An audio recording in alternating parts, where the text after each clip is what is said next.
Mzee Obwaka, mtu ako na zaidi ya miaka 70, mnamshika Jumamosi alale kwa sel kwa ajili gani? Ruto ni mwizi, ni wazimu wa ukweli.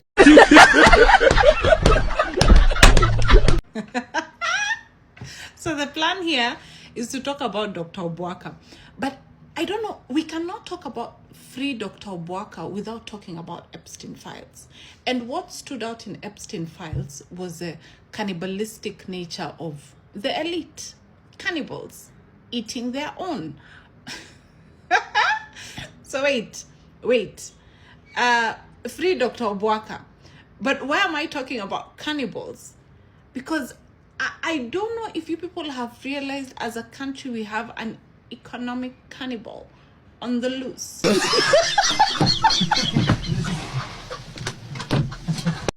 Hii tama ya Ruto imezidi sana. How do you abduct our grandparent? Imeniuma sana hiyo kitu. Daktari is like my grandfather's age. 83 years old. Unamfanya alale huko jela ati juu unataka kugrab Nairobi hospital.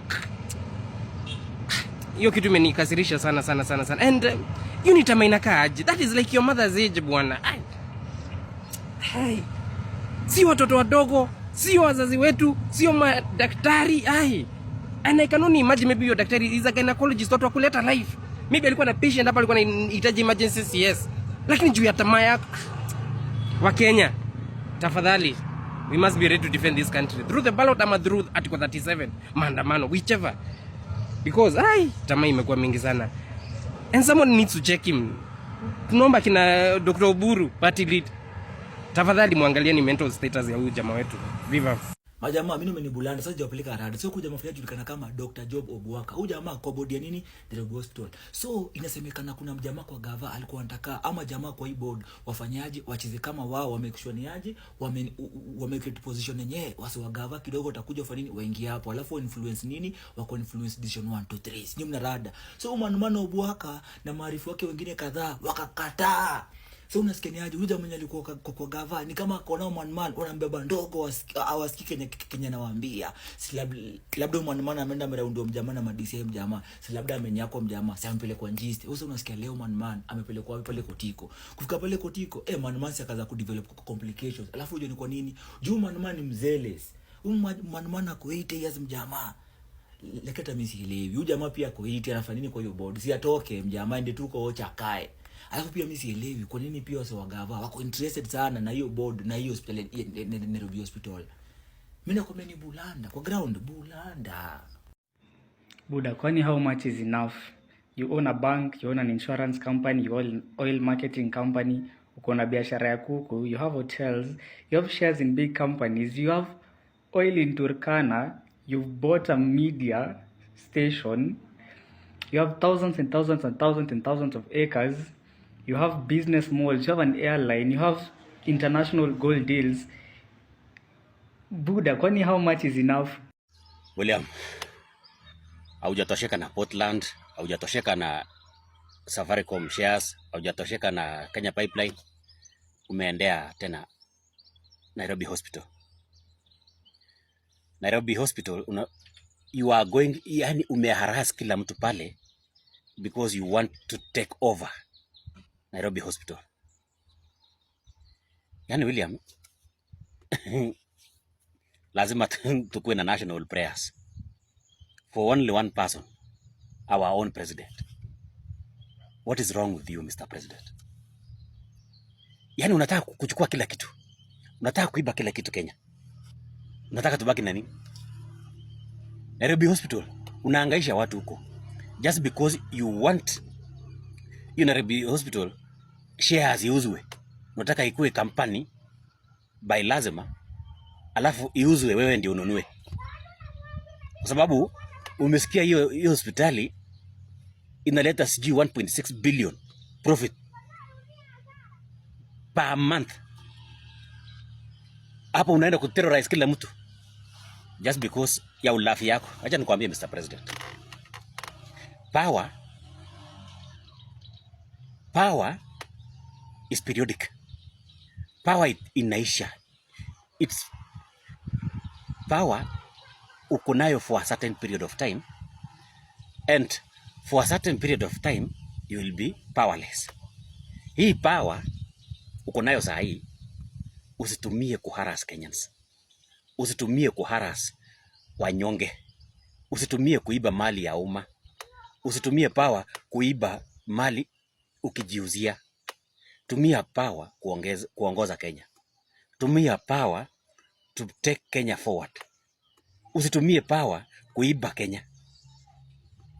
Tumesikia Portland imeenda, nation imeenda, ndio hospitali unataka, you are terrorizing hospital, unataka kuchukua tena hospitali. Umeshachukua. Nimewaambia wa Kenya, each and every day William lazima kuna kitu anaiba. Every day lazima kuwe na kitu William ameiba. Hata leo tukiamka in the morning of Monday, kuna kitu William aliiba usiku ya leo. William, we need national prayers just for you only. Lazima tuite, sijui tutaita nani. We need prophets, we need bishops. Tuende Mount Kenya tukuombe, kwa sababu hii nchi hatuwezi endelea hivi. William, hii nchi hatuwezi endelea hivi, because what you are doing to Kenyans ni kama siku moja yani hautakufa. Acha nikwambie William, siku moja kila mtu, mimi, wewe na mwingine, tutakufa kwa hii ulimwengu, na wenye watabaki hawatafurahia kwa sababu ya hiyo mali unaiba kila siku. Kenyans, we need prayers, we need redemptions and revolutions. Hatuwezi endelea hivi Kenya ikiibiwa tukiona. Kenyans, tuamuke. This is not all about me and you, and this is about Kenya. This is not personal anymore. Hii sasa, William, Mungu akusamee. We need national prayers just because of you, William. Hii si kawaida. This is not, you are not William ule tulikuwa tunajua. Wewe ni William mwingine. Lazima tuingie kwa maombi, kwa madhabahu, tumuulize Mungu, ni huyu tulikuomba utupe kweli? Huyu ni William mwenye alikuwa anasema Moriega? Huyu ni William mwenye alikuwa anasema ni Asla? No, you are not the same William we know. Ni watu wa TikTok, you know, we always have to play catch up, but I got you. There is a doctor called Dr. Job Obwaka. He's missing from yesterday. He was legally abducted. I'll call it an abduction, because I will not call it an arrest, because kwani where is he, and why are we running the hashtag free Dr. Job Obwaka? This guy is a very senior doctor in Nairobi hospital.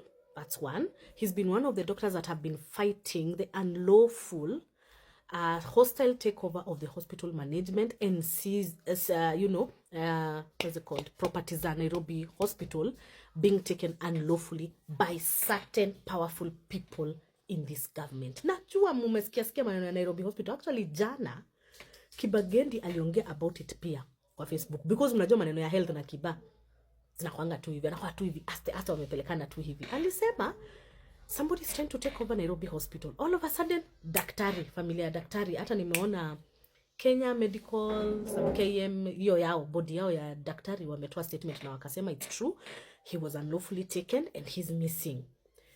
Sasa jumunadhani huu daktari simu important. Please note, everybody who follows Murugi Munyi, hii ni familia yake, Obwaka. If you don't know the Obwaka family, they are related with Murugi Munyi.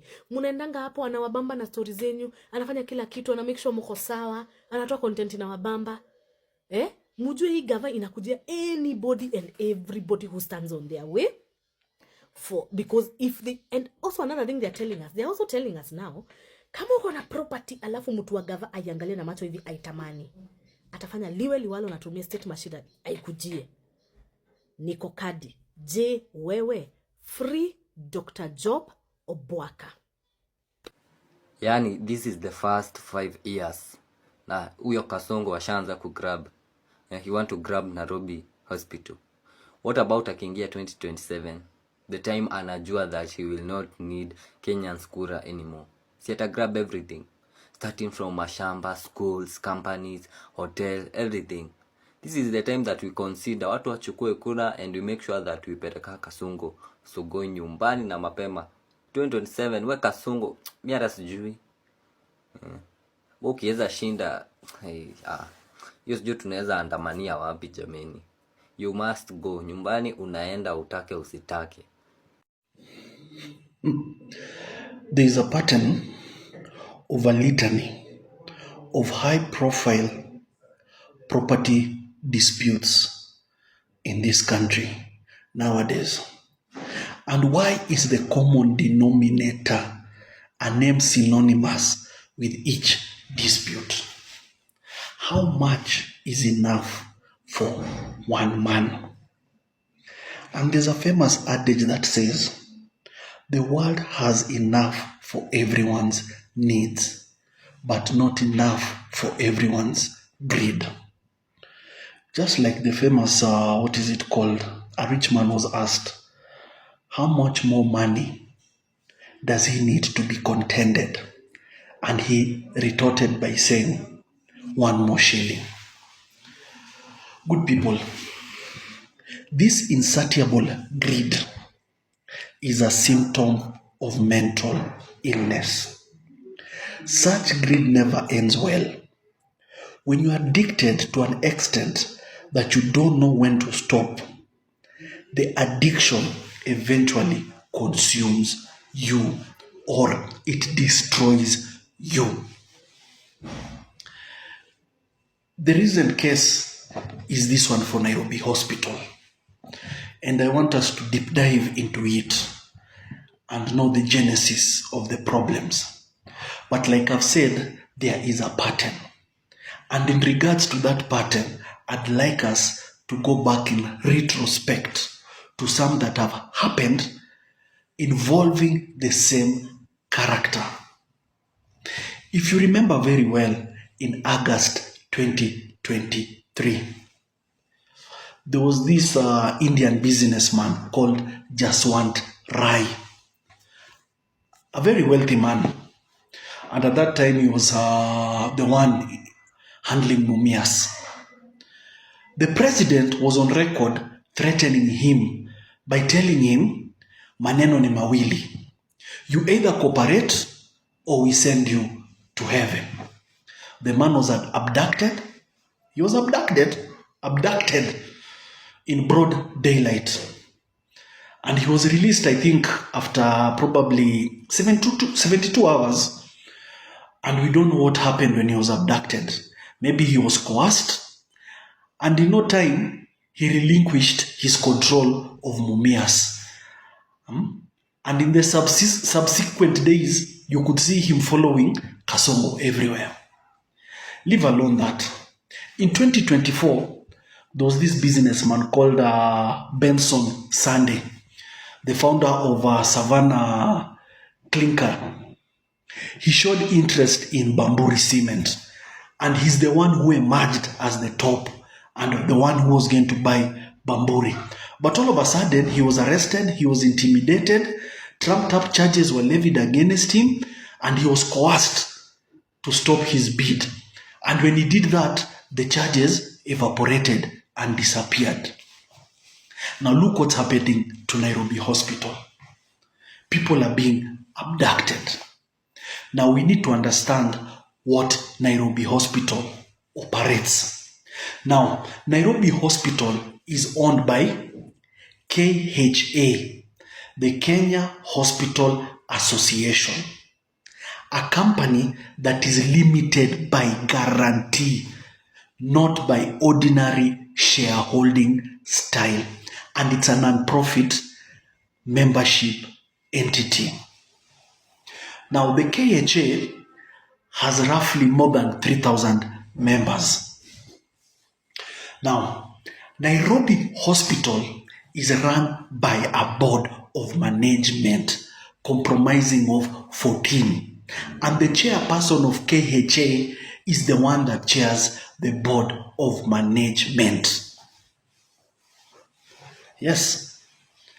Now, what's been happening? The government has been flexing its muscles by trying to infiltrate the board and have 3 names submitted by force. In fact, they wanted 9 membership. And once the government gets those 9 membership, it controls the entire board.